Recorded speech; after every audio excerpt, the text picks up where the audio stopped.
네, 정보 시스템 감시 시작하겠습니다.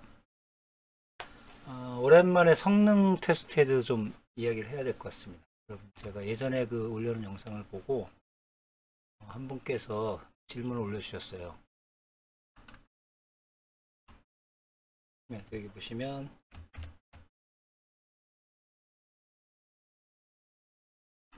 네, 요거 그 성능 테스트 관련해서 이제 단말기 사양에 대해서 아마 말씀을 질문을 주셨고요. 제가 뭐 간단하게 이제 댓글은 달았는데 뭐 여기 보시면 뭐 정답은 뭐 없고요. i3는 제가 해본 경험으로 이제 i3 노트북은 약간 부족하고요. i5 정도는 보통 당연히 i7이 좋겠죠. 메모리는 8기가 정도, 비디오 카드는 뭐 전혀 상관없다고 보시면 되겠습니다.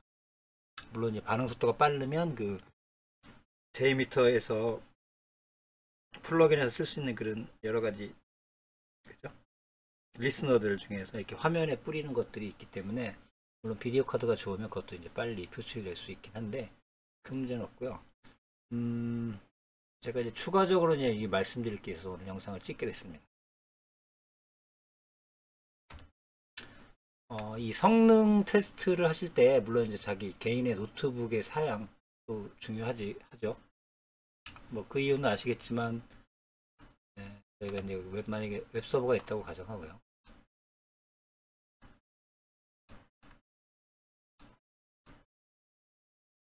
웹 서버 하나 있다고 가정하겠습니다. 그 다음에 여기 이제 여러분들이 이제 노트북이 있어요.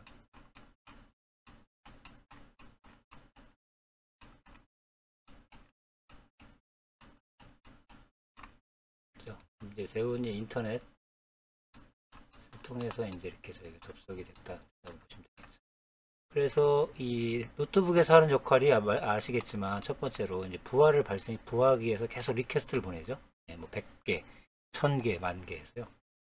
그래서 리퀘스트를 보냅니다. 그렇기 때문에 여기 이제 부하가 당연히 발생할 거고요. 또 하나는 뭐냐면 그 리퀘스트를 보내면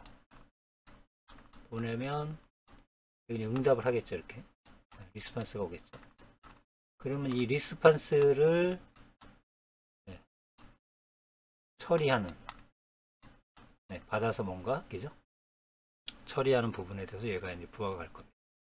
그 다음에 또 부하가 가는 것이 이제 아까 말씀드렸듯이 리스너의 선택인데 그 제가 그 영상에 찍어드린 건 대부분 이제 화면에서 UI를 가진 화면에서 그 테스트를 하기 때문에 얘가 이제 화면에 뿌려주죠. 뭐 그래프도 그려주고 뭐 그 숫자도 막 넘어가고요.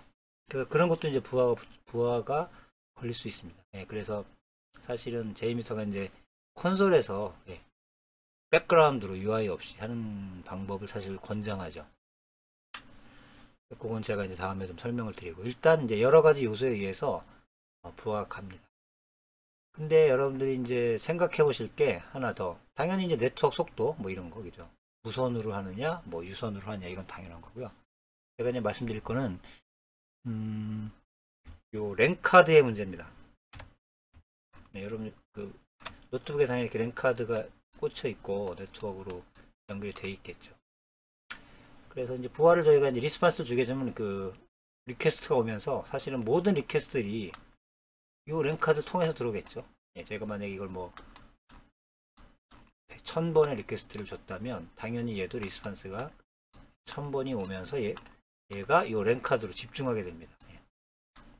여러분 뭐 당연히 아시겠죠. 이런 걸 병목 현상이라고 하죠. 한 곳에 집중적으로 들어오게 되면 좀 잘못될 수가 있겠죠. 예를 들어서 서버는 빠르게 응답을 했어요. 빠르게. 그래서 뭐 1000개를 다 바로 이제 리스판스를 줬다는 얘기죠. 근데 이 받는 랜카드에서 이거를 다 제때 못 받는 경우가 있어요. 그렇게 되면은 이 랜카드를 통해서 이 J미터 화면 뭐 이렇게 여러분들 이렇게 속도 숫자로 막 올라가는 것도 있고요. 그다음에 이게 뭐 이렇게 부하 그래프도 막 그려지겠죠. 즉 이 소프트웨어가 이제 그 J미터가 이 리스판스 시간을 인식해서 화면에 뿌려주는데 만약에 이 랜카드에서 부하 이렇게 바틀렉이 걸리게 되면은 여기에 전달되는 시간이 오래되겠죠. 그래서 이 실제로는 웹서버 1000건을 다 뭐 예를 들어서 1초 만에 반환을 했는데 예, 여기서 랜카드에서 버틀렉이 걸리고 화면에 뭐 부러지는 시간에 가지고 결론이 여기는 만약에 뭐 3초 이렇게 나올 수 있다는 얘기예요. 예, 그래서 실제로 서버의 성능이 좋은데도 불구하고 이 J미터 결과는 나빠질 수 있습니다. 물론 이게 이제 아주 작은 차이기 때문에 큰 건 없지만, 그리고 이제 요새는 또 랜카드가 또 좋아졌죠. 예. 100베이스, 10베이스 이런 거 나오니까 좋아졌습니다만, 그럼에도 불구하고 예, 이런 문제가 있어요. 그래서 만약에 진짜 저희가 대용량 테스트를 한다 할 때, 제가 옛날에 한 곳에 가서 30만 건의 그 데이터 청약, 주택 청약 30만 건을 입력해야, 그러니까 순식간에 입력해야 되는 그런 사이트에 테스트할 때, 만약에 이걸 한 대로 했다. 그러면 아마 이게 실제 서버 성능보다 되게 안 좋게 나올 것입니다. 그래서 여러분들이 테스트할 때 이런 노트북 하나에 대한 사용도 중요하지만요.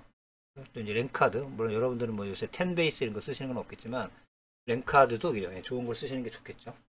최신 거 쓰시는 게 좋고요. 또 하나 이제 중요한 게, 그래서 이제 이렇게 분산을 하는 겁니다. 여기 영상에도 보시면 이렇게 몇 대 부하해서 여러분 하는 걸 제가 테스트를 하는 걸 올려놨습니다. 자, 이렇게 하면은 결국은 뭐냐면 각각의 이렇게 랜카드에 따로 있겠죠. 그래서 결국은 이 1000건이 한 곳 랜카드로 집중되는 게 아니라 5건들이 어느 정도 분산이 돼서 들어오겠죠. 그렇게 되면은 이 랜카드의 동일한 어떤 성능에 비해서는 빨리 리스폰스를 받게 되고요. 당연히 이제 화면에 이런 처리하는 것도 각각의 이제 각쪽에서 담당을 하기 때문에 이제 빨라질 수 있습니다. 그래서 여러분들이 이제 가능하시면 여러 대를 놓고 테스트를 하시는 게 좋다고 판단이 됩니다. 단 이건 있을 수 있습니다. 이렇게 분산하다 보면 하나 또 이제 단점이 있어요. 이렇게 장단점이 있는데, 만약에 이렇게 분산을 하게 한 곳에서 하게 할 때는 한 곳에서 봐서 빨리 이렇게 화면을 그리지만, 만약에 이렇게 분산해서 테스트를 하시게 되면 이 각각의 그죠? 각각에서 들어온 어떤 정보를 이 마스터로 또 전달해 줘야 되겠죠. 이쪽 메인으로 메인으로 전달해서 얘가 자기가 받은 것도 받아서 이렇게 5개를 합쳐서 얘가 이제 어떤 결과를 내주겠죠. 그래서 이런 또 상호간에 또 통신 때문에 또 늘릴 수 있는 거죠. 반대로 쪼개 넣으면. 근데 이제 이런 건 대부분 이제 내부망, 자기 내부 통신망에서 이루어지기 때문에 커다란 이제 문제는 없다고 보여집니다. 그래서 기본적으로 웬만한 사이트는 여러분들 한 대로 하시지만요. 그래서 보통은 긍정적으로 나온다고 보시면 돼요. 한 대로 했을 때. 실제 서버가 처리를 다 해줬음에도 불구하고 이 노트북에서 내가 받아서 처리를 못하는 경우이기 때문에 한 대로 하신 경우는 내가 테스트한 것보다 긍정적이다. 그래서 만약에 한 대로 테스트했을 때도 문제가 없으면은 이 서버의 성능은 어느 정도 이제 문제가 없다고 판단이 되어집니다. 여러분이 하시다가 이렇게 화면이 다운되는 경우도 있습니다. 이게 한 대로 했을 때는 그럴 경우에는 이게 이제 랜카드든 노트북이든 리스폰스를 처리 못하는 경우이기 때문에요. 그런 경우 한 2대로 또 쪼개서 테스트를 해보시면 될 것 같습니다. 성능 테스트 관련해서 이제 그 장비에 대해서 어느 분이 질문을 올려주셔서 제가 이제 답변을 하는 과정에서 좀 더 추가적으로 말씀드릴 게 있어서 오늘 영상을 찍었습니다. 오늘 이것으로 마치겠습니다.